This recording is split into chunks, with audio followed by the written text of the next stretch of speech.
Plusieurs régions du Québec sont aux prises avec un important épisode de smog. Bador Zabion pour nous en parler. Bonjour Bador. On peut trouver beaucoup d'informations d'ailleurs sur le web. Hein? Oui, je suis allé voir sur le site internet de la ville de Montréal. Donc, il va y avoir du smog à Montréal. Et pour vous donner une petite idée, en fait, c'est une carte de Montréal. Et sur le site de la ville de Montréal, on nous dit que la moyenne de l'indice de qualité de l'air est de 122, ce qui est assez élevé. Normalement, à partir de 51, on estime que la qualité de l'air est mauvaise.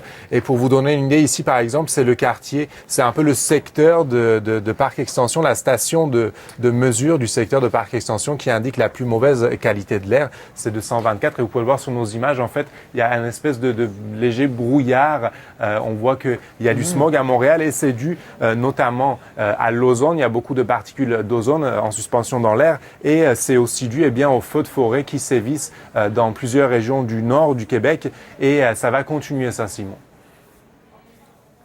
Bien, est-ce que ça va durer longtemps? Est-ce qu'on a une idée de ce qu'il fera partir, ce smog?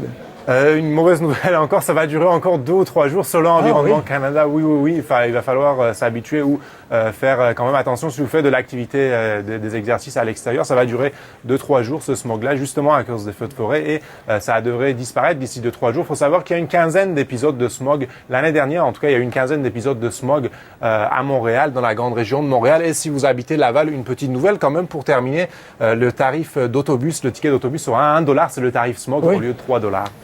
Ben oui, ça c'est bien. Déjà hier soir, on l'annonçait d'ailleurs. Ben espérons. Oui, c'est ça. Bien. Bon, c'est pas Pékin, c'est pas Mexico, mais... Oui, quand on compare, on se console évidemment. Oui, bien sûr. Mais non, mais c'est quand même pas bon, pas très bon pour la santé, respirer du mauvais air. Surtout si vous avez des problèmes respiratoires, oui, il faut faire attention. Tout à fait. Merci beaucoup, Bador. Merci, au revoir.